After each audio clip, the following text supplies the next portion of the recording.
안녕하세요. SPI 고병기 편집장입니다. K리츠 위클리 전해드리도록 하겠습니다. 네, 리츠 시장이 3주 연속 상승 흐름을 이어갔습니다. 지난주 20개 상장 리츠의 단순 평균 수익률은 0.80%를 기록했습니다.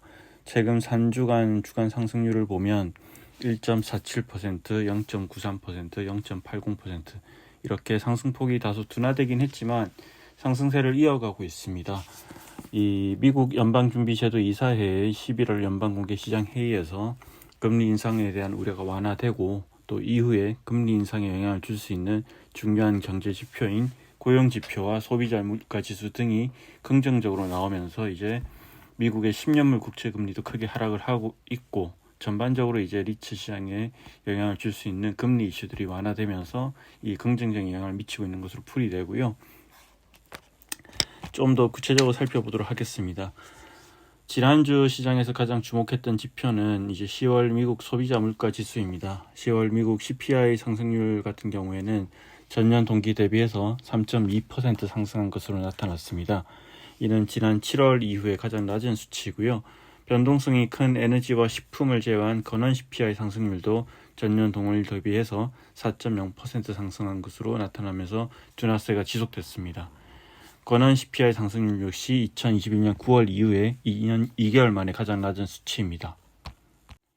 이 같은 CPI 지수는 이제 기존에 미국 월스트리트 저널이 집계한 10월 CPI 및 건원 CPI 상승률을 모두 하회하는 수치인데요. 이처럼 CPI 상승률이 둔화되다 보니까 뉴욕 월가에서는 이 미국 연방준비제도 이사회의 긴축이 사실상 끝났다라는 인식이 급속도로 확산되고 있고요. 이렇게 이제 금리 인상에 대한 기대감이 줄어들면서 이렇게 미국의 10년물 국채 금리도 급락을 했습니다. 네, 그리고 이런 이제 미국 CPI 상승 둔화와 그리고 이제 10년물 국채 금리 급락은 이 전반적인 한국 리츠 시장에도 긍정적인 영향을 미친 것으로 풀이되고 있습니다. 네, 그리고 이제 미국 노동부가 발표한 신규 실업수당 청구 건수도 23만 1000건으로 한 주 전 대비 이제 1만 3,000건 증가한 것으로 나타났고요. 월스트리트 저널이 집계한 전문가 전망치도 상회하는 수치입니다. 이같이 이렇게 신규 실업수당 청구 건수가 늘어났다는 것은 기존 실직자들이 일자리를 새로 구하는데 어려움이 커지고 있음을 의미하고요. 전반적인 이제 이런 고용 지표도 금리 인상이 이제 끝났다는 데 이제 힘을 실어주는 그런 어떤 숫자가 나왔습니다. 네. 네, 그리고 이번 주에는 이제 연준이 지난 11월에 개최한 FOMC 의사록이 공개가 되는데요. 아무래도 이제 금리 인하에 대한 기대감이 높아지고 있는 가운데 연준 의사록에 담긴 연준 위원들의 견해에 대한 관심이 높아질 것으로 예상됩니다. 네. 개별 리츠를 이제 좀 별로 살펴보겠습니다. 지난주 같은 경우에는 전체 20개 리츠 중에서 17개 리츠가 상승을 하고 3개 리츠가 내렸는데요. 가장 크게 오른 리츠는 ESR 캔들 스퀘어 리츠입니다. ESR 캔들 스퀘어 리츠는 한 주간 4.35%나 올랐는데요. 이 주간 기준으로는 지난 5월 달에 5월 중순에 5% 상승률을 기록한 이후에 6개월 만에 가장 큰 폭으로 올랐습니다. ESR 캔들 스퀘어 리츠 같은 경우에는 최근 외국계 투자자의 매도세, 특히 블랙록과 같은 큰 손의 패시브 투자 부분의 조정으로 인해서 주가가 계속 빠졌던 리츠인데요. 고금리에 이제 외인 매도세까지 겹치다 보니까 주가 하락폭이 컸는데 이처럼 이제 앞서 말씀드린 대로 미국의 금리 인상 우려가 완화되면서 그간 조정이 컸던 주가가 크게 반등한 것으로 풀이가 됩니다. 또 지난 15일에는 잠시 동안이긴 하지만 42거래일 연속으로 계속되던 외인 매도세가 잠시 멈추기도 했습니다. 롯데리츠와 NH프라임 리츠 역시 많이 오른 리츠로 꼽히는데요. 두 리츠 같은 경우에는 주간 기준으로 3% 이상의 상승률을 기록을 했습니다. 롯데리츠는 이제 최근 고금리에 따른 리파이낸싱과 이에 따른 이자 부담 때문에 이 주가가 크게 하락했던 리츠인데요. 최근 금리 인상 우려가 완화되면서 긍정적 영향을 받고 있는 것으로 풀이됩니다. 또 NH프라임 리츠 같은 경우에는 최근에 삼성 SDS 타워, 잠실에 있는 오피스 빌딩이죠. 이 삼성 SDS 타워 매각이 마무리되면서 향후 특별 배당이 이제 예정된 리츠이기도 합니다. 네. 그런 점들이 주가에 긍정적 영향을 미치고 있는 것으로 풀이되고요. 반면에 이제 주가가 부진한 상황에서 이제 미국 텍사스에 위치한 자산을 편입하기 위해서 무리하게 유상 증자를 추진한다는 지적이 나오고 있는 이제 미래에셋 글로벌 리츠 같은 경우에는 지난주에 이제 7.25%는 급락을 했는데 이번 주에도 가장 많이 내린 이제 리츠였습니다. 이번 주에도 2.06% 하락을 했고 이로 인해서 이제 2018년 이후에 상장된 리츠 중에서 최저가를 기록하고 있습니다. 당분간은 이제 미래에셋 글로벌 리츠 같은 경우에는 유정에 따른 불확실성이 계속될 것으로 보입니다. 지난 이제 14일에는 이제 한국 리츠 협회 주관으로 상장 리츠 IR 행사가 열렸는데요. 뭐 이번 행사에 참여한 곳은 모두 9곳 정도인데 이 9곳 중에서 이제 앞으로의 계획과 관련해서 좀 유의미한 내용이 담긴 리츠를 중심으로 소개를 해드리겠습니다. 이번 리츠 IR에서 가장 크게 이제 관심을 끌었던 것은 이제 미래에셋 글로벌 리츠인데요. 이 미래에셋 글로벌 리츠 같은 경우에는 지난해 같은 IR 행사에서 이제 상당히 이제 불성실한 모습을 보이면서 이렇게 투자자들로부터 상당히 지탄을 많이 받았고, 이 투자자들의 어떤 뭐 이런 게시판에 들어가 보면 여전히 그 영향이 아직도 남아 있는 것 같습니다. 실제로 이후 투자자들과 소통에 더 신경을 쓰겠다고 밝히기도 했는데, 뭐 다만 이제 실제 취재 현장에서 느끼는 점을 말씀드리면 투자자 소통이라는 측면에서 본다면 1년이 지났지만 크게 개선되었다고 보기는 힘들 것 같습니다. 네. 그리고 올해 역시 유증과 그리고 유증을 앞두고 투자자들의 소통 부족으로 IR 행사 시작 전부터 이제 투자자들의 관심이 집중됐는데요. 이번 IR 행사에서는 이제 미래에셋 글로벌 리츠를 운영하는 미래에셋 자산운용에서는 이제 주주 우선 공모 방식의 유증을 택한 배경, 그리고 이제 아카데미 휴스톤이라는 이제 미국 휴스톤, 텍사스 휴스톤에 위치한 물류센터 기초자산을 설명하는 데 많은 시간을 할애를 했고요. 특히 이제 상당 부분은 이제 아카데미 휴스톤의 단일 임차인이라고 할 수 있는 아카데미 스포츠 아웃도어의 신용도를 설명하는 데 할애를 했습니다. 뭐 이 부분과 관련해서는 사실 이제 SPI 같은 경우는 약간 다른 관점을 갖고 있습니다. 뭐 이미 이제 SPI 글을 통해서 이제 그 이미 뭐 독자들한테 전달해 드리기도 했지만, 이 미래에셋 글로벌 리츠가 IR에서 이제 그렇게 얘기를 했거든요. 이 신규 자산을 편입하는 자산이 물류센터인데, 물류센터 같은 경우에는 최근에 이제 미국의 이제 금리 인상 여파로 상업용 부동산 시장이 침체된 상황에서도 상당히 펀더멘털이 좋다. 그래서 이제 블랙스톤이나 싱가포르 투자청 같은 큰 손들도 이제 미국 물류센터 투자를 적극적으로 하고 있다. 이렇게 언급을 했는데요. 뭐 이 자체가 틀린 말은 아니지만, 근데 이제 보면 결국 이제 펀더멘털이 좋기 때문에 미국 물류센터 같은 경우는 최근 임대료가 많이 오르고 있습니다. 이제 프롤로지스, 미국을 대표하는 물류센터 리츠죠. 프롤로지스 같은 경우에도 3분기 실적 발표를 보면 임대료 상승률이 상당히 높았고요. 근데 이제 미래에셋 글로벌 리츠가 편입하는 이번에 아카데미 휴스턴 같은 경우에는 싱글 테넌트 롱리스 자산입니다. 이제 단일 임차인이 장기 이렇게 임차를 하고 있는 자산이고요. 임대차 만기 기간이 2032년입니다. 지금부터 한 10년 정도 남았는데요. 그리고 이 연간 임대료 상승률은 이제 1.5% 정도인데, 이게 지금 뭐 그 휴스턴 지역만 놓고 보더라도 현재 이제 물류센터 임대료 상승률이 1.5%보다 훨씬 더 높은 수준이고요. 따라서 이제 뭐 IR 행사에서는 이제 미국 물류센터 펀더멘털이 좋기 때문에 그 수혜를 받을 수 있다고 했지만, 실제로는 이 임대료 상승하는 효과를 크게 누리지 못하는 자산이라고 볼 수 있을 것 같고요. 실제 이게 뭐 우리나라 기관 투자자들도 이런 싱글 테넌트 롱리스 자산을 선호하는 경향이 있는데, 뭐 그게 최근에 들어서 좀 많이 문제가 되고 있기도 하죠. 그래서 이제 뭐 이 전략에 대해서는 뭐 미래에셋 글로벌 리츠의 생각도 있지만 또 다양한 관점의 생각도 있을 것 같습니다. 네. 그리고 이제 이번에 편입한 자산 가격의 적정성에 대해서도 얘기가 나오고 있고 얘기를 할 수 있을 것 같습니다. 왜냐하면 이게 실제로 이제 미래에셋 글로벌 리츠가 작년 4월에 매입을 했다고 밝혔습니다. 공식적으로 이제 그렇게 답변을 했고요.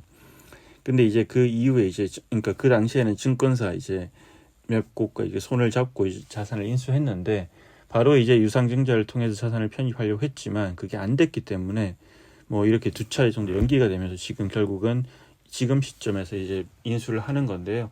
자산 편입 시점이라고 밝혔던 시점과 비교하면 1년 6개월의 시차가 있고, 그리고 2022년 4월에 매입했다는 것은 가격은 그 이전에 형성되었을 가능성이 크기 때문에 사실 이제 최소한 2년 정도 시차가 있는 자산입니다.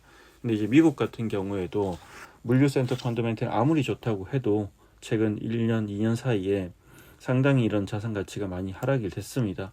근데 이제 뭐 이 이번에 인수하는 자산은 그 2022년 4월 인수 당시에 이제 190밀리언 달러 이제 라고 밝혔고, 그리고 지금 현재 187밀리언 달러로 인수를 하는데, 뭐 3밀리언 달러 정도 이제 가격이 인하됐다고 하고, 하지만 그 기간 동안 자산 가치 하락분이 충분히 가격에 반영되었는지는 모르겠습니다.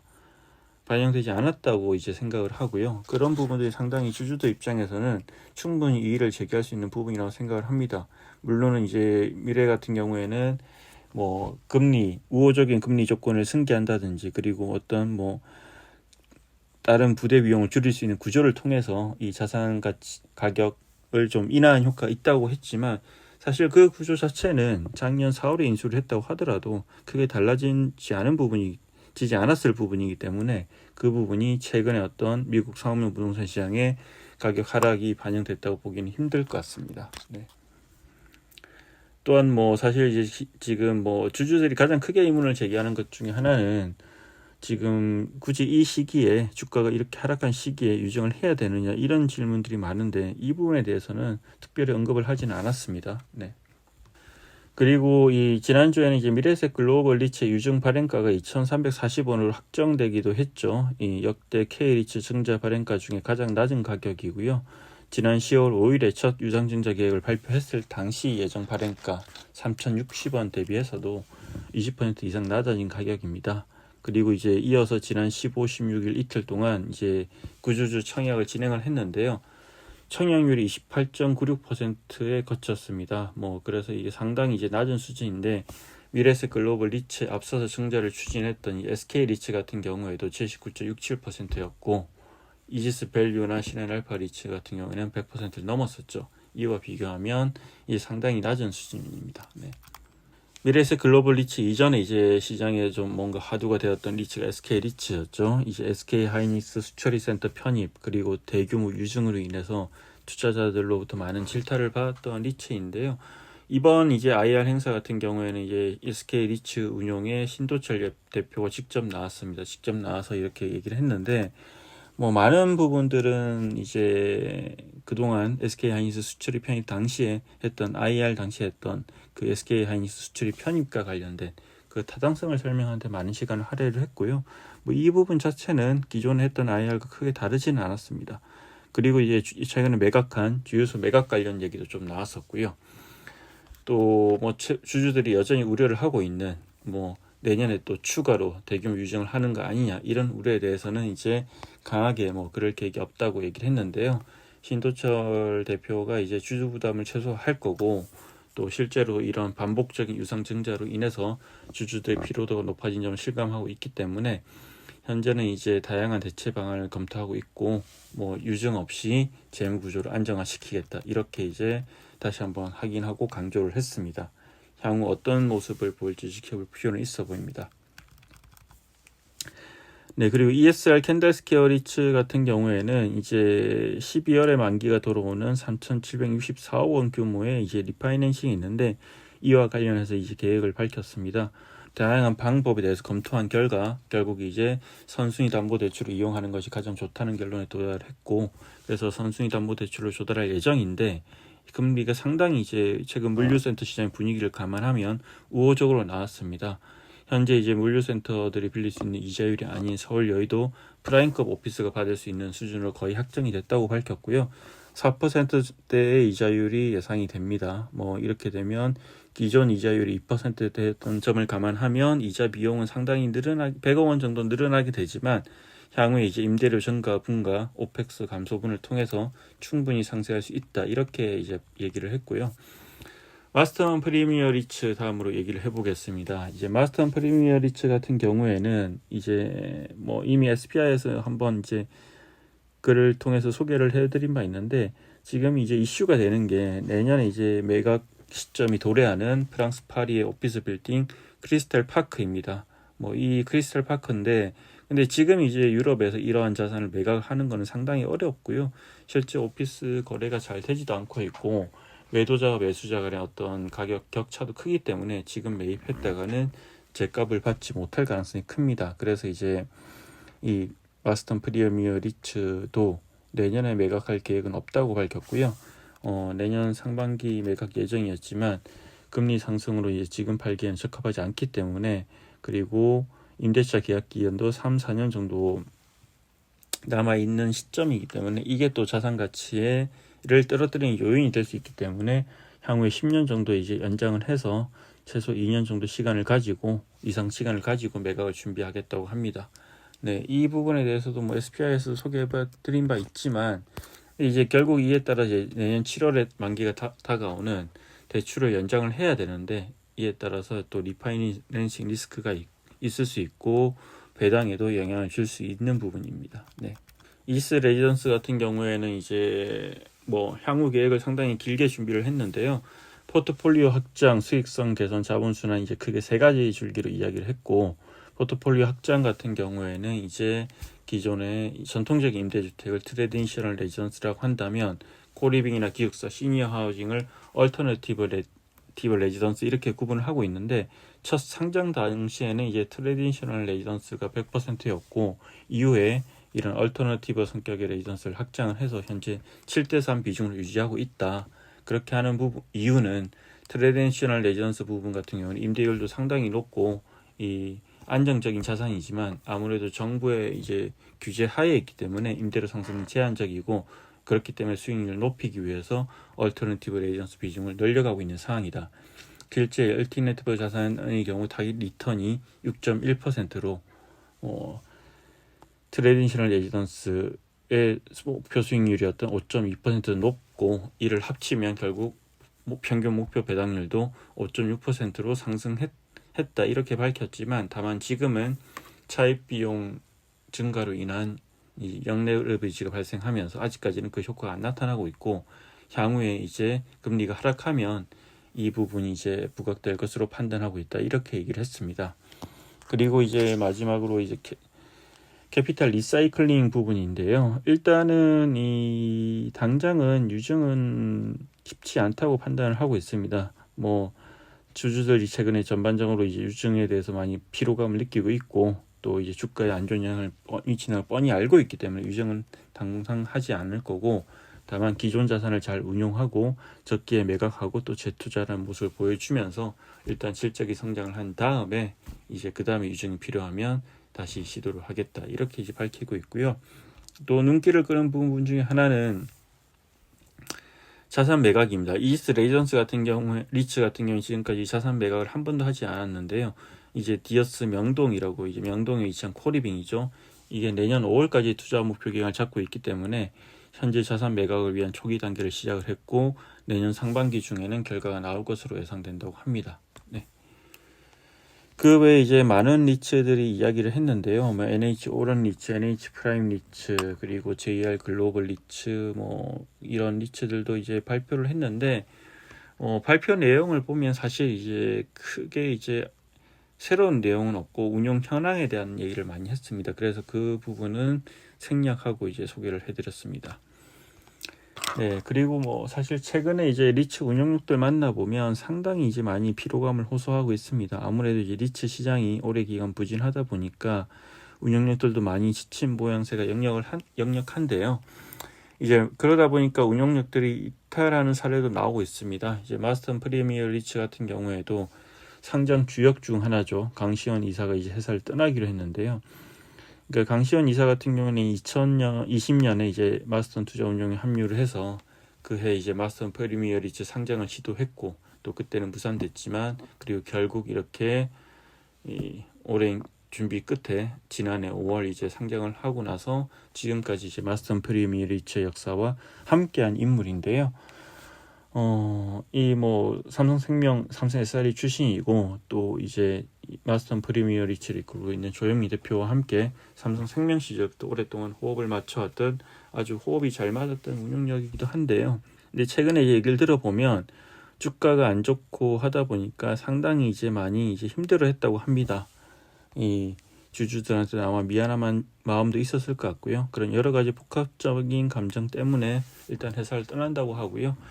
뭐 어디를 갈지 적을 정해주진 않았다고 하니까 향후에 또 이렇게 충전을 시간을 가진 다음에 다시 돌아올 수도 있을 것 같습니다. 아무래도 이제 주가가 부진하다 보니까 투자자들도 당연히 마음이 안 좋지만 이 리츠 운용력들도 마음이 지금 상당히 무거운 상황이고요. 이 어려운 시기를 좀 잘 극복하고 다시 좋은 시절이 오기를 바라겠습니다. 이상으로 K리츠 위클리 전해드렸습니다. 고맙습니다.